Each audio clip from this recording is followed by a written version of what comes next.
Ito yung multi-tester na ginagamit ko sa aking pagbuo ng mga solar setup. So, yan.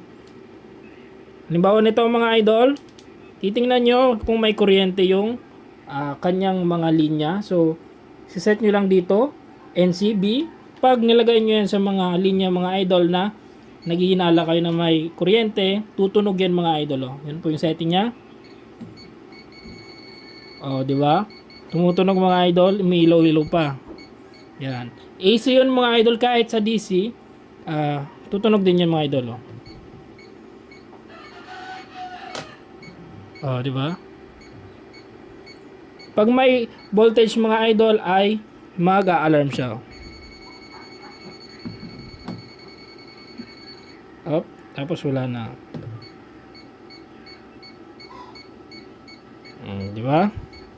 Tapos pagkuha naman ng voltage, yan. Bigyan ko ng ilaw mga idol. Pag pinit yun dito, magdi-DC ka agad yan. So, pag kumuha kayo ng DC na voltage, ilalagay nyo lang naman yung kanyang prad. So, makakakuha na kayo ng DC voltage yan. Oh.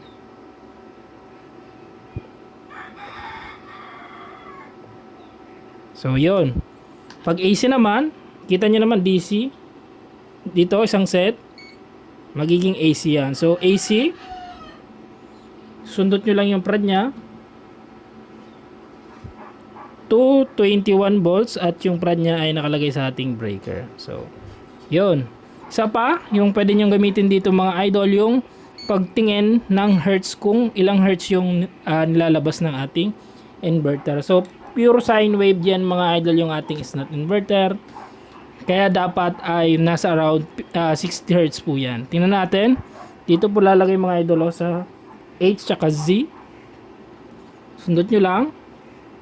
So, yung nilalabas niya mga idol ay 59.7 Hz. So, 60 Hz nga mga idol. Legit po yung ating out ng inverter. So, napakaganda mga idol gamitin ng tester na ito. At napakadali lang po gamitin. So, yun. Meron pa tayong amperage mga idol. Yan.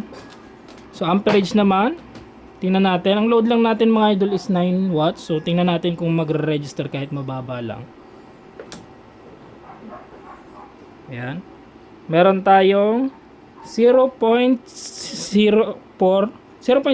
na amperage. So nagre-register pa naman siya mga idol kahit 9 watts lang yung ating konsumo. So yun. Napakaganda ng tester na to mga idol. Kung gusto nyo, yan. Kung gusto nyo na to mga idol, ay ilalagay ko po yung link sa description. Thank you very much para sa inyong mga pag-DIY. Thank you. Ay isa pa nga pala mga idol, meron pala ako nakalimutan. So, yung kanyang continuity. So, yung continuity natin mga idol ay ganito lang po. Ito pa ba? Lagay ko na lang po dito. So, yung continuity niya mga idol ay lalagay nyo lang dito. Continuity yan. So, sa set nyo lang. Yan. 0L at may continuity na kayo mga idol. Yan. Ibig sabihin, pwede kayong mag-trace mga idol. Halimbawa sa mga electrical project nyo, sa mga ginagawa nyo. Kung may putol na linya sa mga bahay nyo mga idol ay pwede nyong i-trace yun gamit yung ating continuity. Yung continuity naman mga idol ay kumbaga sinesense nyo lang yung magkabilang dulo. Yan o. Kung halimbawa sa bahay nyo may hininala kayo may putol na wire, pwede nyong gamitin yan. So, ito lang. Yan lang mga idol o.